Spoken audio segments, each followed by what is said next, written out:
Gauss की प्रमेय की सहायता से किसी बिंदु आवेश के कारण विद्युत क्षेत्र की तीव्रता के लिए व्यंजक ज्ञात कीजिए अथवा कूलाम के व्युत्क्रम वर्ग के नियम का सत्यापन कीजिए। ये दो प्रश्न हैं, आंसर एक ही है। यदि दूसरा प्रश्न करता है तो नीचे की कुछ लाइनें बढ़ा देना है, अन्यथा पहले प्रश्न का। तो ये गॉस के दो अनुप्रयोग हैं, एक विद्युत क्षेत्र की तीव्रता के लिए व्यंजक ज्ञात करना और दूसरा अनुप्रयोग है कूलाम के व्युत्क्रम वर्ग के नियम का सत्यापन करना। दोनों ही महत्वपूर्ण प्रश्न हैं। अब यहाँ हमने इसके पहले गाउसियन पृष्ठ और उसका उपयोग गॉस के प्रमेय में कार्य करने के लिए उसके उपयोग पर एक लेक्चर ले चुके हैं। मैंने बताया था गाउसियन पृष्ठ के लिए कि गाउसियन गॉस के प्रमेय के उपयोग करने के लिए गॉस के प्रमेय की सहायता से हम विद्युत क्षेत्र की तीव्रता के लिए व्यंजक ज्ञात करते हैं और विद्युत क्षेत्र की तीव्रता के व्यंजक ज्ञात करने हेतु हमें गॉस का प्रमेय हेतु गाउसियन पृष्ठ, एक काल्पनिक पृष्ठ की हम कल्पना करते हैं जिसके अंदर हमारा दिया गया आवेश को हम बंद कर देते हैं। और गाउसियन पृष्ठ होने के लिए यह आवश्यक है कि उस पृष्ठ पर विद्युत क्षेत्र की तीव्रता E सममित हो, थीटा का मान सममित हो, पृष्ठ बंद हो और आवेश उसके अंदर उपस्थित हो। तो ये हमारा पहला स्टेप था। सेकंड स्टेप में हमने कहा जैसे ही आप ये कर लेते हैं उसके बाद आप उस संपूर्ण गाउसियन पृष्ठ से संबद्ध विद्युत फ्लक्स निकालेंगे। और जब दूसरा चरण आपका कंप्लीट हो जाता है विद्युत फ्लक्स का, तो आप यदि आवेश क्वांटिटी दिया गया है, आवेश की बिंदु आवेश के रूप में आवेश का परिमाण दिया गया है तो ठीक है, अन्यथा यदि सतत वितरण के रूप में दिया गया है तो हम आवेश Q की गणना करेंगे। और चौथा स्टेप हमारा था कि इसके बाद हम क्या करेंगे गॉस के अनुप्रयोग में, गॉस के प्रमेय के अनुप्रयोग में, कि गॉस के प्रमेय में मान रख देंगे। गॉस का प्रमेय क्या होता है, phi is equal to surface integration E bar dot D S is equal to Q upon epsilon naught. चूंकि हमने फाई ई का मान भी निकाला हुआ है, क्यू का मान भी निकाला, और जैसे ही रखेंगे तो हमें ई का मान मिल जाएगा। इसी नियमों का, इसी चरणबद्ध प्रक्रिया का हम अब उपयोग करने जा रहे हैं इन गॉस के प्रमेय के अनुप्रयोगों में। हमारा पहला प्रश्न था कि किसी बिंदु आवेश के कारण क्षेत्र की तीव्रता ज्ञात करना। तो सबसे पहले हम बिंदु आवेश मान लेते हैं कि माना कि बिंदु O पर धन Q आवेश रखा गया है। माना कि किसी बिंदु O पर धन Q आवेश रखा गया है। अब जैसे धन Q आवेश रखा है तो इसके चारों तरफ हम किसकी कल्पना करेंगे, गाउसियन पृष्ठ की।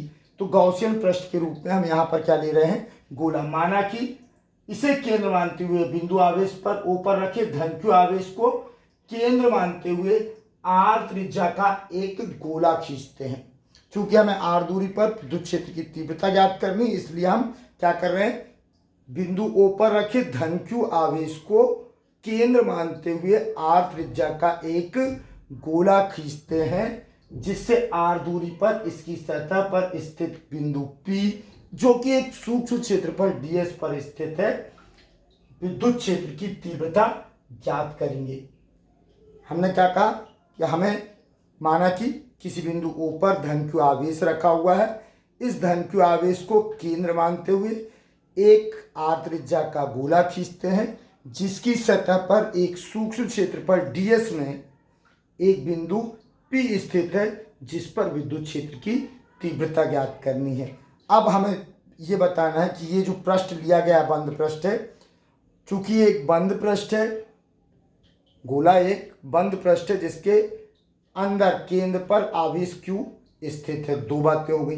तीसरा, गोले के केंद्र से सतह के समस्त बिंदु समान दूरी पर हैं, त्रिज्या के बराबर दूरी पर हैं, अतः इन पर विद्युत क्षेत्र की तीव्रता का परिमाण एक समान होगा, अर्थात E गोले की सतह के लिए सममित होगा। अब चूंकि जैसा हम ज्यामिति से जानते हैं कि किसी भी गोले के किसी भी बिंदु पर खींचा गया अभिलंब उसकी इसका स्पर्श रेखा पर लंब होता है और यह सदैव त्रिज्या की दिशा में होता है। गोले की सतह के किसी बिंदु पर खींचा गया अभिलंब उसकी त्रिज्या की दिशा में होता है। और विद्युत क्षेत्र के बारे में हम जानते हैं कि किसी भी बंद सतह से सतह के पृष्ठ से निकलने वाली बल रेखाएं पृष्ठ के लंबवत होती हैं। तो विद्युत क्षेत्र विद्युत बल रेखाएं भी पृष्ठ के लंबवत हैं, और जो बिंदु पर हम पृष्ठ लेंगे उस बिंदु पर पृष्ठ की दिशा भी अभिलंब की दिशा में होती है। अर्थात विद्युत क्षेत्र की दिशा एवं पृष्ठ की दिशा जो कि उसके अभिलंब की दिशा में होती हैं, दोनों एक ही दिशा में होंगी। अर्थात थीटा इक्वल टू 0, थीटा सममित है। इसी बात को हमने यहाँ लिखा, क्योंकि गोले के केंद्र O पर आवेश Q के कारण सतह के समस्त बिंदुओं पर E का मान एक समान होगा, तथा सतह के प्रत्येक बिंदु पर खींचा गया अभिलंब सदैव त्रिज्यीय होता है, वह E की दिशा भी सतह के लंबवत होती है। अतः E और पृष्ठ के बीच बनने वाला कोण थीटा 0 होगा। थीटा भी बंद पृष्ठ के लिए सममित होगा। अर्थात गोला एक, इस तरह खींचा गया गोला एक गाउसियन पृष्ठ होगा या गाउसियन पृष्ठ की तरह व्यवहार करेगा। तब गाउसियन पृष्ठ के सूक्ष्म क्षेत्र सदिश ds बार से संबद्ध विद्युत flux d phi E is equal to, विद्युत फ्लक्स का formula E bar dot ds bar. तो E बार का मान हमने ले लिया E, परिमाण E, और ds बार का परिमाण d, और दोनों के बीच का कोण है 0। तो cos 0 और cos 0 होता है 1, तो हमें d फाई E मिला E इंटू ds। अब यदि हम गोले को, संपूर्ण गोले को समान ds क्षेत्र सदिश से मिलकर बना हुआ मान लें, यदि हम संपूर्ण गोले को, तो गोले का संपूर्ण विद्युत फ्लक्स इन छोटे छोटे सूक्ष्म क्षेत्र सदिश से संबद्ध विद्युत फ्लक्स के योग के बराबर होगा, जिसे कि हम किससे निकालते हैं, सरफेस इंटीग्रेशन की सहायता से निकालते हैं। यदि गोले को समान क्षेत्र सदिश ds से मिलकर बना हुआ माना जाए, तो गोले के संपूर्ण क्षेत्रफल से संबद्ध विद्युत flux phi E equal to surface integration of D phi E is equal to, D phi E का मान रख दिया E ds, और E चूंकि अचर है तो E surface integration ds implies that phi E equal to E into surface integration ds, मैंने समान सूक्ष्म टुकड़े किसके हैं, क्षेत्र सदिश। संपूर्ण गोला बटा हुआ तो संपूर्ण गोले का क्षेत्रफल, और गोले का क्षेत्रफल होता है 4 पाई r स्क्वायर। तो इस तरह से हमें फाई E इक्वल टू मिला E into 4 pi r square. इस तरह से गाउसियन पृष्ठ से बिंदु आवेश के चारों ओर खींचा गया गोला, अर्थात गाउसियन पृष्ठ से संबद्ध कुल विद्युत फ्लक्स होना चाहिए E into 4 pi r square. लेकिन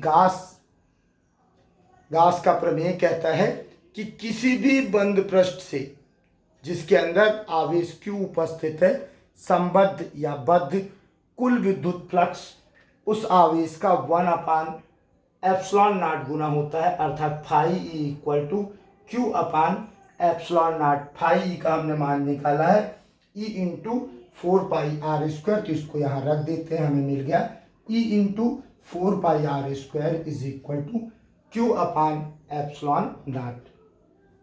त्रिया गुणा कर दे तो E equal to 1/4 pi epsilon naught into Q/r square, जो कि हमारी विद्युत क्षेत्र की तीव्रता का सूत्र है, हमें मिल जाता है।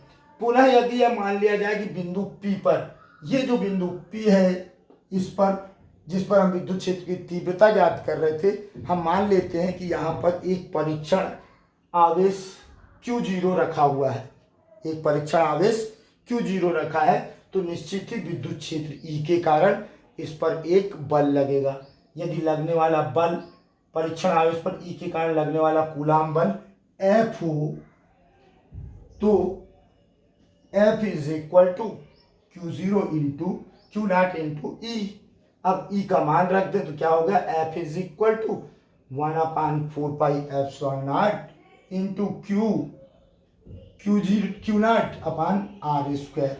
यही कूलाम के व्युत्क्रम वर्ग के नियम का सत्यापन है। मतलब इतना जो है आपको, यदि कूलाम के व्युत्क्रम वर्ग के नियम का सत्यापन देता है, दूसरा अनुप्रयोग देता है, तो इतना आप जोड़ दोगे इसी में, तो 2 अनुप्रयोग के उत्तर हो गए, 2 प्रश्नों के ये उत्तर हो गए। इसे आप लोग तैयार कर लीजिएगा। थैंक्स।